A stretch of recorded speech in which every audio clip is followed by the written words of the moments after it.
নমস্কার, দেখুন এখানে আমি কিছু উপকরণ নিয়ে এসেছি। এখানে আমি এক টুকরো লাউ নিয়েছি, দেখুন লাউটা ছুলে পরিষ্কার করে নিয়েছি। আর এইখানটায় আমার খোসাওয়ালা মুসুরির ডাল আর সবুজ মুগ কড়াই আছে। মুগ কড়াই বলতে পারেন বা তরকার ডালের ডাল বলতে পারেন। আমি রাত্রিবেলা ভিজিয়ে রেখেছিলাম সারা রাত্রি। আমি এখন ধুয়ে পরিষ্কার করে নিয়েছি। দেখুন এখানটায় খোসাওয়ালা মুসুরির ডালও আছে, আবার সবুজ ডালও আছে। আমার হাতের এক মুঠ করে ভিজিয়েছিলাম। তাহলে এটা দিয়ে আমি কি করতে চলেছি সেটা আপনাদের সঙ্গে থাকলে দেখতে পাবেন। আমি এটা মিক্সি নিয়ে আসছি, মিক্সিতে আমি এটা পেস্ট তৈরি করব। দেখুন মিক্সি জারে আমি ডালটা সম্পূর্ণ ঢেলে দিয়েছি, জল দেইনি, এটা জল ছাড়াই আমি মিক্সিতে ঘুরিয়ে নেব। আর দেখুন লাউটা আমি ছোটো ছোটো করে কেটে নিয়েছি। আগে আমি ওই ডালগুলো ঘুরিয়ে একটা পেস্ট তৈরি করে নিই, তারপরে আমি লাউগুলো দেব। দেখুন ডালটা আমি পেস্ট তৈরি করে নিয়েছি, আমি এর মধ্যে লাউগুলো দেব। এর মধ্যে সম্পূর্ণ লাউটা দিয়ে দেবো, এই ডালের মধ্যেই দিয়ে দিলাম। আমি লাউটা ডালটা দিয়ে একসঙ্গে আবার এখন এটা পেস্ট তৈরি করে নিয়ে আপনাদের দেখাবো। দেখুন আমি মিহি পেস্ট আমি তৈরি করে নিয়েছি। আমি এটা সাইডে রেখে আটা আর ময়দাটা যে দেখালাম সেই আটা আর ময়দাটা মাখবো সেই পাত্রটা নিয়ে আসছি। দেখুন আমার এখানে হাফ বাটির একটু বেশি ময়দাটা আছে, আমি ময়দাটা সম্পূর্ণ এর মধ্যে ঢেলে দেবো। এখানে দেখুন এক বাটি আমার আটা আছে, সেটাও সম্পূর্ণ আমি এর মধ্যে ঢেলে দেবো।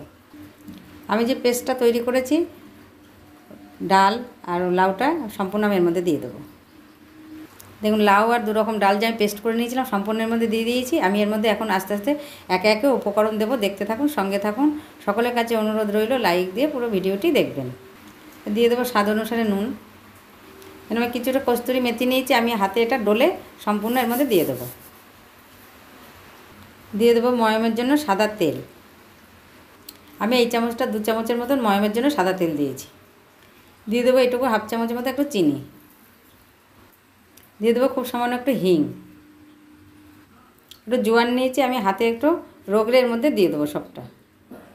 আমি সব উপকরণ এখন আমি এই ময়দা আর আটার সঙ্গে মিশিয়ে নেবো। যদি জল লাগে তাহলে দেবো, নাহলে দেবো না। আমরা যেরকম রুটি বা পরোটা করি সেরকম করে মেখে ফিরে আসছি। দেখুন মেখে ফিরে এলাম, যেরকম আমরা রুটি পরোটা করি সেইভাবে আমি মেখেছি। এটা আমি এখন ঢাকা দিয়ে 10 মিনিটের জন্য রেস্টে রেখে দেবো। 10 মিনিট বাদে ফিরে আসছি। ফিরে এলাম 10 মিনিট পরে। আমি এটা এখন আরও একবার মেখে নেব। দেখুন আমি আর একবার মেখে নিয়েছি, নিয়ে তারপরে আমি লেচিগুলো কেটে নিয়েছি। দেখুন এখানে আমার 8টা লেচি হয়েছে। চলুন এবার কী করে বেলবো সেটা আপনাদের দেখাবো। দেখুন এখানে আমি একটু ময়দা ছড়িয়ে দিয়েছি। আমি এখন একটা লেচি নিয়ে নেব, নিয়ে হাতে এরকম চেপে আমরা যেরকম রুটি পরোটা বা যেভাবে বেলি সেইভাবে বেলে ফিরে আসছি। দেখুন আমি 3 কোণা করে বেলে নিয়েছি। আপনারা চাইলে গোল করেও বেলতে পারেন বা 4 কোণা করেও বেলতে পারেন। আর এটা একটা হেলদি খাবার, জলখাবার সকালবেলা খান বা স্কুলে দেন টিফিনের জন্য বা অফিসের টিফিনে দেবেন। এর মধ্যে ঘুগনি বা আলুর দম দিয়ে আপনারা পরিবেশন করতে পারেন। চলুন এবার আমরা গ্যাসে ফিরে যাই। আমি এরকম করেই সবগুলো বেলে নেব। দেখুন এখানে আমি গ্যাসে ফিরে এসেছি। আমি গ্যাসটা জেলে আমি একটা তাওয়া বসিয়ে দিয়েছি, তাওয়াটা গরম হয়ে গেছে। আমি এখন একটা পরোটা এর মধ্যে দিয়ে দেবো। ও পিঠটা হওয়া পর্যন্ত অপেক্ষা করব। দেখুন ওই পিঠটা হয়ে গেছে, আমি এখন একটা উল্টে দেবো। এখন আমি উল্টে দিলাম, এখন ওই পিঠটা হওয়া পর্যন্ত আমি অপেক্ষা করব। এখন ওই পিঠটাও হয়ে এসছে, আমি এখন ওপরটা একটু সাদা তেল ছড়িয়ে দিয়ে উল্টে দেবো। আমি এখন ওই পিঠটা উল্টে দেবো। ওই পিঠটা উল্টে দিলাম, এই পিঠটা এখন আমি সাদা তেল দেবো। এই পিঠটা সাদা তেল দিয়ে দিলাম, এখন চেপে চেপে ভেজে নেব। আপনারা এরকম ধরনের পরোটা আগে খেয়েছেন কিনা কমেন্ট বক্সে অবশ্যই জানাবেন। আর আমার এই পরোটাটাও কেমন হলো সেটাও জানাবেন। আমি এখন উল্টে দেবো আর উল্টে পাল্টে ভেজে ফিরে আসছি। আর দেখুন কত সুন্দর ফুলেছে, আপনারা একবার বাড়িতে ট্রাই করে দেখতে পারেন। আমার এটা হয়ে গেছে, আমি এটা এখন নামিয়ে নেব। এরকম ফুলকো ফুলকো ভেজে আপনারা খেয়ে দেখুন, আশা করি খুবই ভালো লাগবে। আমি বাকিগুলো এই একই রকম করে ভেজে ফিরে আসছি।